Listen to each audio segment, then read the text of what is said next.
Are we on?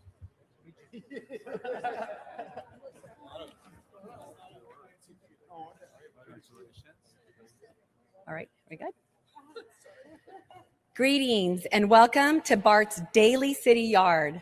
I am BART Board President Melissa Hernandez, and it is a pleasure to host you, Governor Newsom.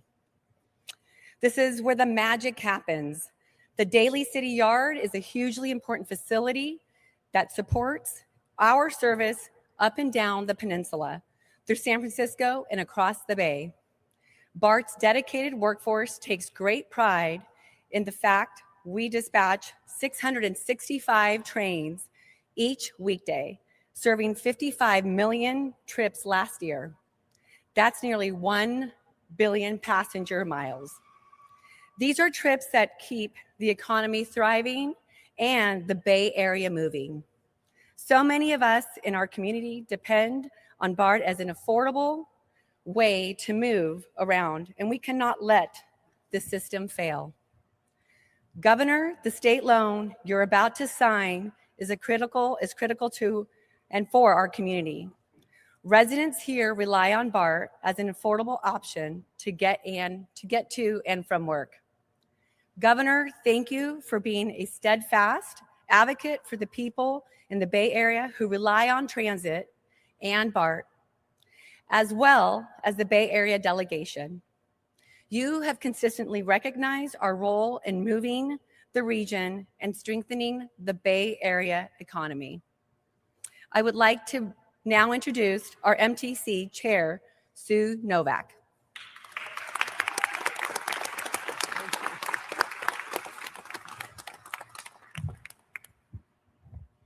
I'm going to raise this up since I'm a little tall. Good afternoon. I'm Sue Nowak. I am the chair of the Metropolitan Transportation Commission, and I'm very happy to be here today to celebrate passage of the bill to authorize a loan to the Bay Area transit agencies.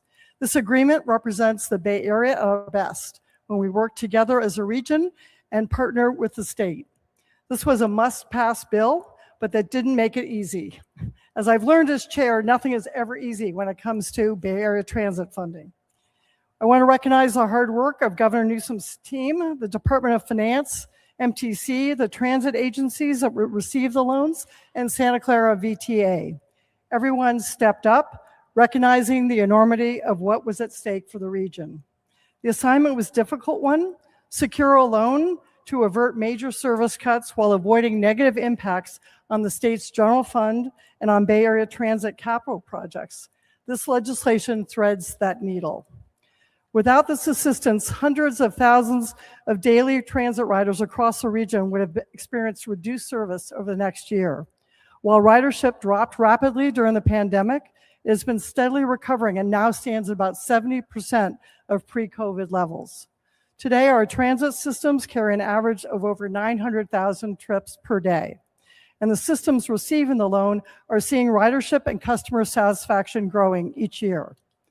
I want to thank Governor Newsom for his support of Bay Area Transit. Now that they've secured a lifeline, Bay Area transit agencies can focus their attention on delivering the best transit service they can as we build toward a more secure future. With that, let me introduce SEIU 1021 BART Chapter Vice President Ray Fields. You may lead this up. Thank you. Thank you. Good afternoon. My name is Ray Fields. I'm a transit vehicle mechanic for Bay Area Rapid Transit. I'm also one of the chapter vice presidents for the BART chapter of SEIU Local 1021. SEIU members proudly operate transit lines in one of the most public transit urban centers in the nation. We keep our trains and buses safe and moving for our communities.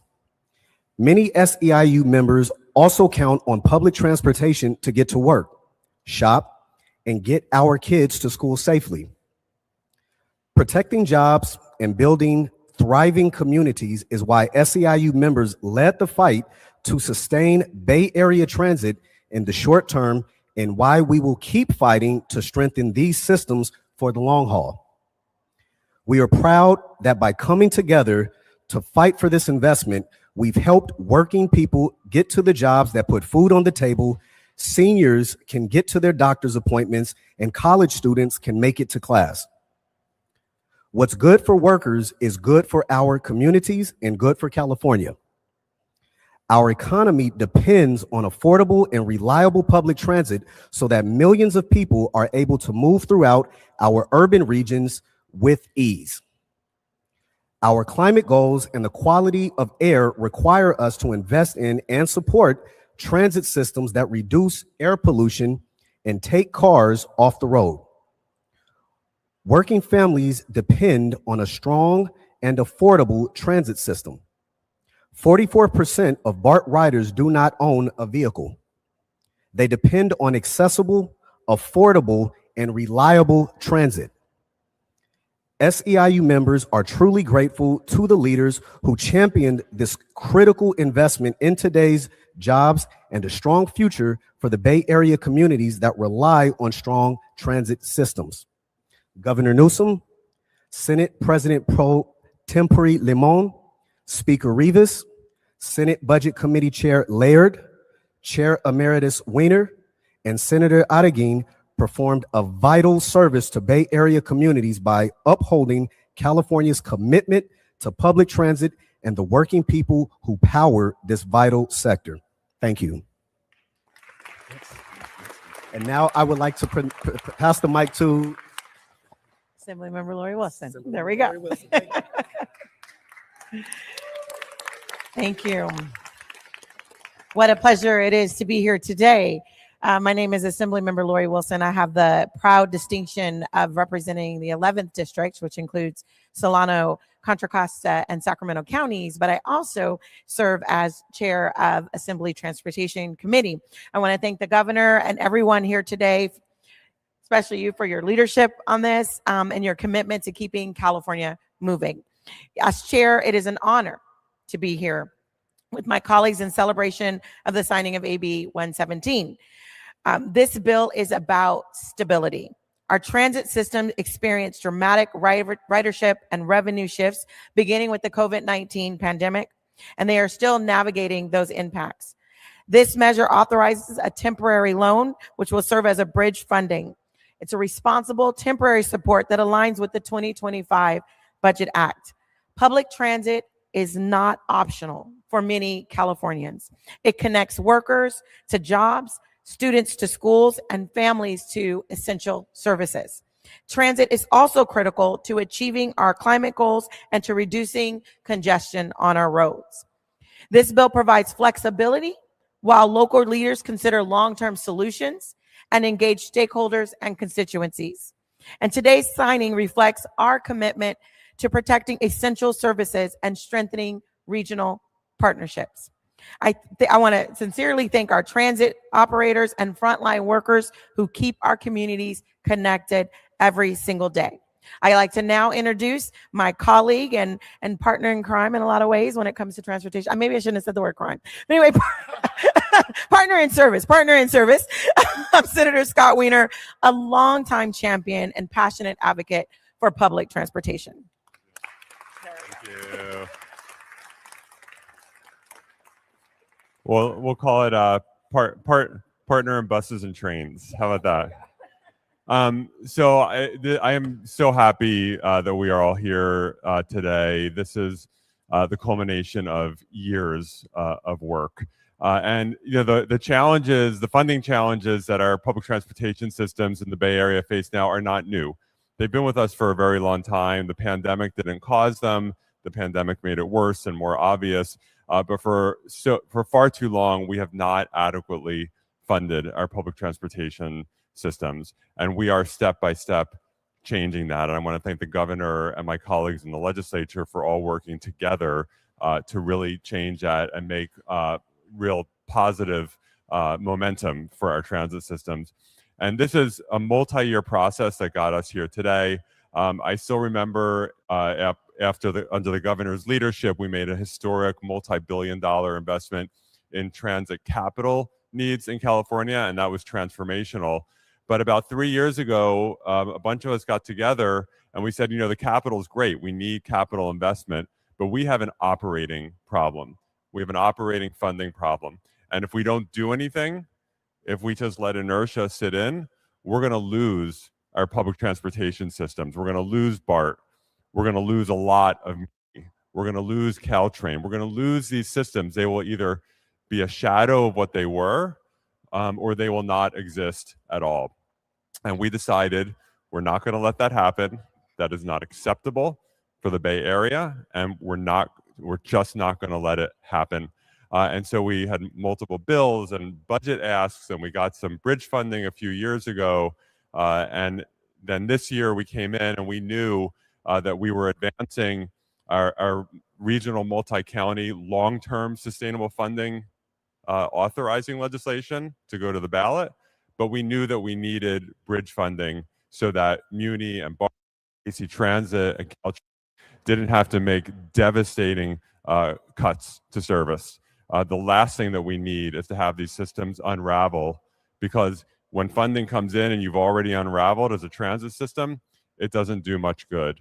And so what we're doing here today is to stabilize these systems and to bridge us from here until we have a longer term sustainable funding solution. And you know, this is a budget bill and it has to do with a loan. It's all this technical stuff, but fundamentally, this is about people in the Bay Area. This is about people who rely on transit to get to work every day, students who rely on transit to get to school, people who rely on transit to visit their family, to go shopping, to get where they're going. That's what it's about. It's about people who drive and don't want to have another 100,000 cars on the road, which is what will happen if these systems begin to unravel. It's about our climate goals. It's about the Bay Area economy, people just being able to get around and the economy being able to function. And all of that is dependent on strong public transportation. And I know transit always needs to be better. There's been so much progress. These systems are better now than they were a few years ago. They're cleaner, they're safer, they're more reliable now than they were a few years ago. And good things are going to continue to happen. And this loan will help us get there. I am so grateful to everyone who made this possible. Thank you, Governor, for always working with us and standing with us and delivering. We are so appreciative on behalf of my constituents who will continue to be able to use transit. Thank you. I want to thank all of our regional partners at the MTC and all the transit operators and all the local elected officials who stepped up to say we want our constituents and our riders to be able to get around. I am so grateful to our partners in labor, SEIU and labor generally, who really got it. And these are the folks who, they fix the cars, they maintain them, and they drive them. And we wouldn't be getting anywhere without them. And I'm so grateful to my colleagues, our Bay Area caucus. We were so united in making this happen under the leadership of Senator Josh Becker, the chair of the Bay Area caucus. And I am also deeply grateful to my partner in the Senate, Senator Jesse Adeggin, who has just gone to the mat for transit, both as a local elected official and now as a senator. And thank you, Assemblymember Ortega and Berman, for your support and for being here as well.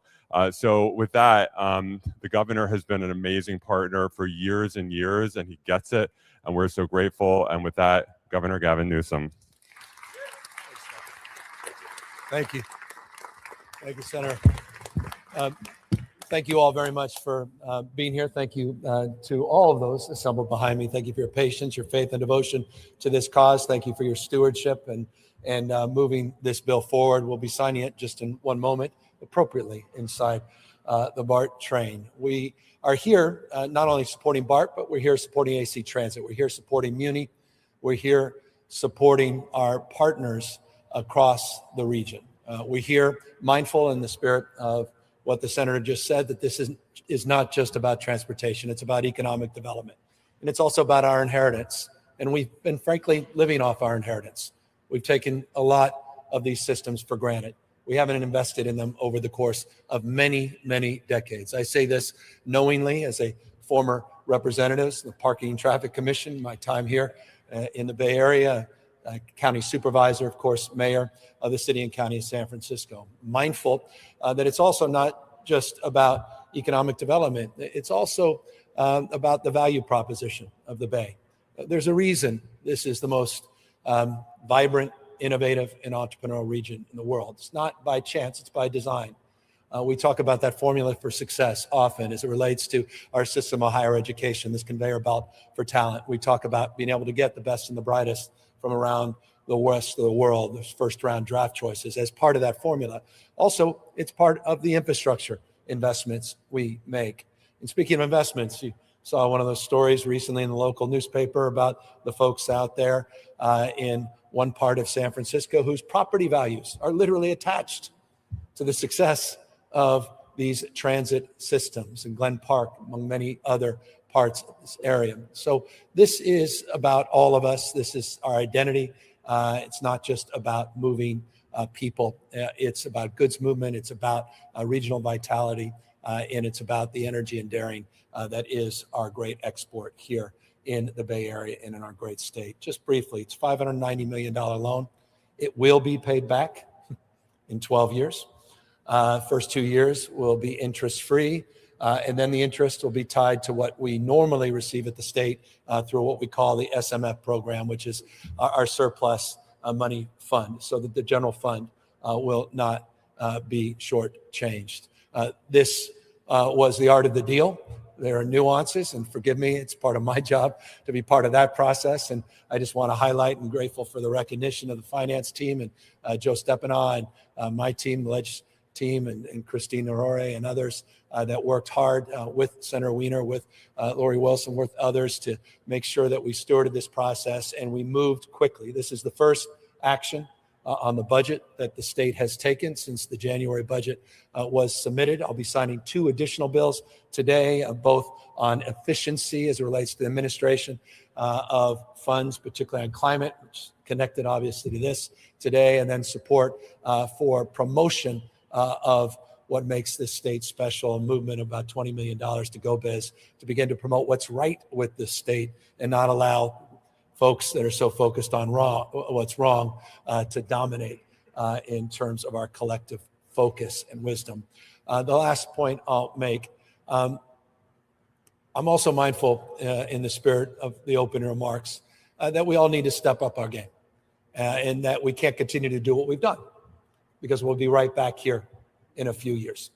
That we have to do things differently. And one of the stipulated responsibilities as it relates to the $590 million was the oversight, the California Transportation Commission, and the accountability and responsibility and transparency that will come with acting anew and thinking anew as it relates to being more efficient and more effective with our funds. I intentionally neglected Caltran as one of the beneficiaries of this site because they're a proof point of doing things differently. The 51 miles, electrification, and the investments that we've made through the high-speed rail funds that are investments that are tangible and real, that have benefited that system, are also benefiting the quality of that experience. That's the spirit of the kind of transparency and accountability we want to see. It's about efficiency, it's about safety, and it's about the vibrancy of these systems. It's about meeting the expectation of taxpayers as well. So again, grateful to all the people that helped make this process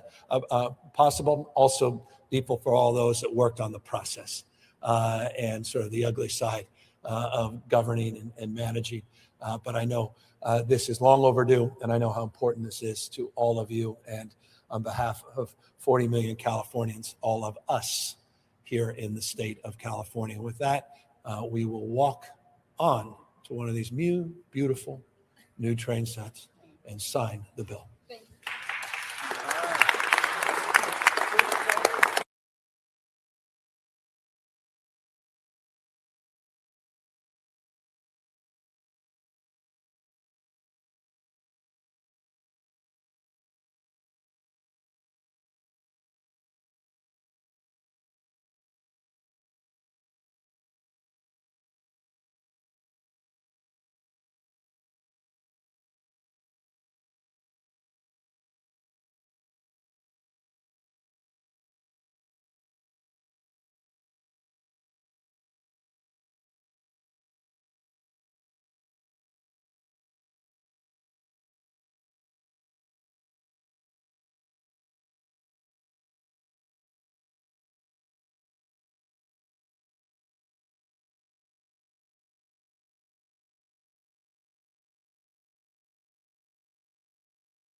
All right. It's just out the We way. got this? Well, this is weird. I like this. All right. You guys ready? We're ready. How exciting. Sure. Well, I'm going to hand this to someone, but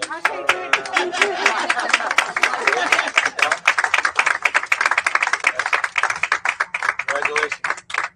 Yeah. All right. Thank you. Thank you, guys. So are we doing We're questions going to do here? questions on the train. So That's we very can step back intimate. just a little bit and then Yeah, we're going to move that one. Yeah. take this from you, sir. Yeah. All right. Yep. Got a good spot over here to get your attention. Good. First and foremost, could you just address, Yeah, no, it just something fell. okay, good. First and foremost, Governor, if you could just address the situation with the avalanche. Have you learned anything more about I haven't learned anything more. I've been back and forth with the sheriff, she's been doing an amazing job. Office of Mercy Service providing mutual aid and support, and a lot of support that inevitably will have to be focused on the victims and their families and friends. And turns out a lot of mutual friends in Marin County. Just learning some of my wife's old family friends, and so, my son just came back from Tahoe, and could have easily one of those folks in Sugar Ball. I've been in that area many, many times. Stayed in those cabins just a year or so ago, and very mindful of the terrain and nature of this. But just it's tragic. It's the most devastating avalanche in terms of loss of life we've ever experienced. And these were some experienced guides that were out there, and that's what's even more concerning and disturbing about this. But just our hearts go out to those that lost their lives, and a community of skiers and a community of families from the Bay Area. So many of them so attached to the Sugar Bowl region, to so many of these programs, and so many of these schools, and so many people that have been doing those backcountry terrain ski adventures of sorts that come back safely. But look, people should, and this is a separate point, but I think just moving forward goes without saying, the conditions continue to be intense up there, and people continue, I think, need to be very mindful, take very, very literally seriously any advisories as it relates to making sure you're protected and making sure your family and friends are protected.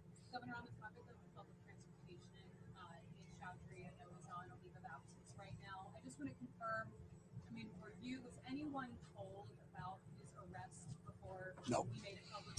No one was. And so he's on a leave of absence, and there's investigation pending, and what's not pending is progress. And we continue to make progress, laying the rail and moving on the other side of all the labyrinth of, the friction and regulatory frustration that's been part of the past on the high-speed rail system. And we continue that progress that we marked the last time we all got together in the Central Valley. But again, that independent investigation is underway by the High-Speed Rail Authority, and all of us learned about it when it was made public. Is that investigation involving any of the conflict of interest questions that are coming up about his fiance? She works for.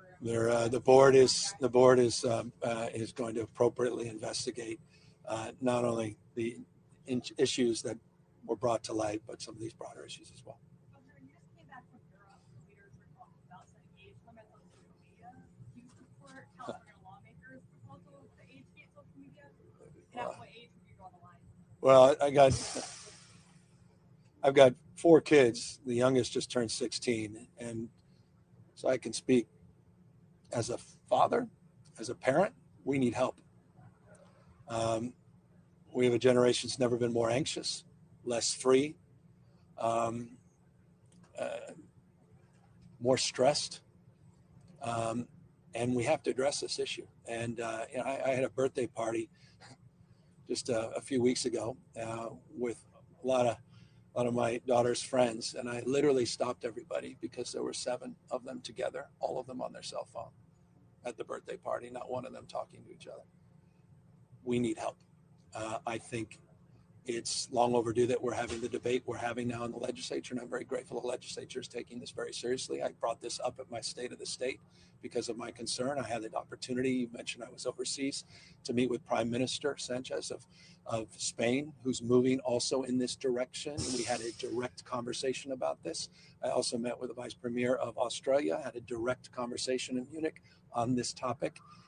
And is something that I'm very grateful that we are debating and pursuing at the state level. Governor, we know that a lot of Latino families age in the Bay Area that are afraid of using public transportation, not only because of what is going on with immigration, but also due to safety and crime concerns? What would you tell them? Well, we're making progress on the crime front. A lot of investments have been made in that space. A lot of partnerships with BART, a lot of partners with transit agencies, and you're seeing that in the data, but not necessarily in how everybody is feeling. And I'm mindful that what matters most is how people feel. But real progress is being made in that space. As it relates to this space, this is a safe space, and ICE has should not be participating in any direct engagement as it relates to operations. We've been very clear and been obviously trying to lead. We had some unfortunate setbacks with some litigation recently, including today, as it relates to masking. I want to applaud the members of the legislature that are here as it relates to unmasking of ICE agents. They should be unmasked.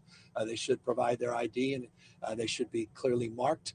But obviously, the Trump administration continues to try to sow doubt and sow fear in our diverse communities, including, as you may know, recently threatening transit funding, specifically as it relates to California and other states' practices to support our diverse communities. And so we continue to be vigilant. But look, I'd rather be in this region than any other region, knowing that not only elected officials have their backs, but also the community broadly has the backs of our diverse community, regardless of their immigration status. Governor, on the loan terms, you said it's 12 years that these agencies have to pay it back. What are the stipulations if, for example, BART might not be able to pay that back aside from the...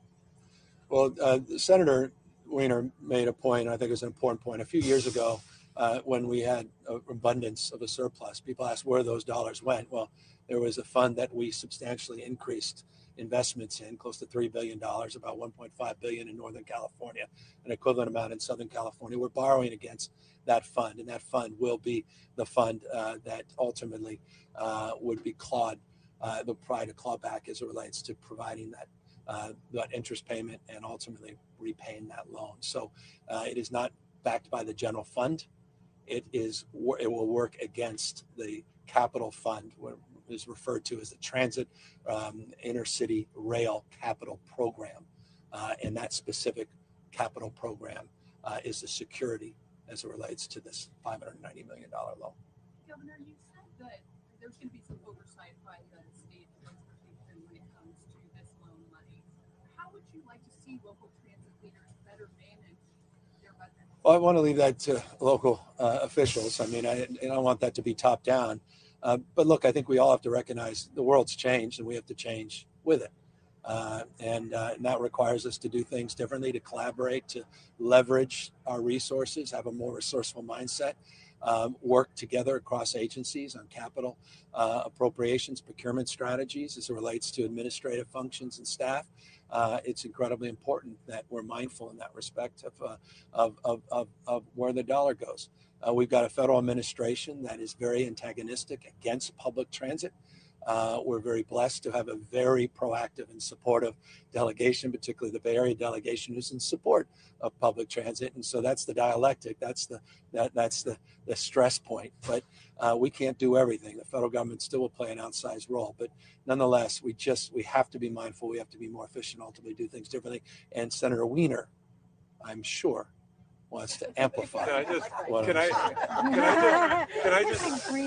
add something, because I know there have been some challenges, and sometimes we focus on the challenges and the negatives, but I also want to focus on the real positives that have been happening that show over and over again that if you make transit better, more people will ride it. Caltrain electrified, modernized, replaced its whole fleet, and its ridership is now off the charts and the trains are crowded. Muni, when it made the 49 Van Ness line, a physically separated rapid bus line, now has way higher ridership now than before the pandemic. On BART, we are on one of the beautiful new cars. The cars are better, they are cleaner, they're being cleaned more frequently. BART just changed over with our support all of its fare gates, and so fare evasion has collapsed, and BART now is getting $10 million a year in additional fare revenue because of those fare gates. So there's a lot of improvements happening. We have to keep going, but it's not all negative. There's so much good happening. Well said. We have time for one more question. Governor Newsom, Annie from the California Post, thanks for being here. There's been a lot of discussion discussion about you as a presidential candidate in light of your book tour, your international work, and it seems that your message is resonating among Democrats. Kalshi, for whatever it's worth, shows you at the top of the betting markets as a candidate. So my question is, when do you plan on making a decision on that? And if not you, what kind of candidate would you like to see in 2020? Oh, it's wildly premature to, though Kalshi is interesting for different reasons. Apparently, there was some prediction market how many times I was going to say the word Trump in a speech, and I knew exactly the answer to that. And I guess legally, I could have bet. That's an issue that you all may want to take a look at. I just think that whole space. I'm mindful. Forgive me, I got triggered on that, but I'm not. Look, we'll see what happens in the future, and we'll play that out. But there is a book, and by the way, it talks a lot about the Bay Area and our respective histories. I'm looking forward to share it and share my perspective. And we'll be out on that book tour this weekend and a little bit through next week. But the journey we're all on together, not just my journey. We'll see where it takes us. But it's a precious time in American history, and we're in the 250th anniversary of this great adventure that our founding fathers conceived of. The best of the Roman Republic and Greek democracy, and this notion of co-equal branches of government and popular sovereignty and the rule of law. And all of those things are challenged right now. And our republic is challenged in unique ways. And so I think we all uniquely have a role and responsibility to play, regardless of whether or not we tempt fate and decide to enter in a particular race or serve in a particular office. All of us have a responsibility and a role at this time to stand tall. And I think that's represented here today. We're represented this November. I know you have an initiative that's on the ballot to help support and fund transit agencies, and that's part of what makes this country unique and special: direct democracy, direct civic engagement. With that, thank you all very, very much. Thank you.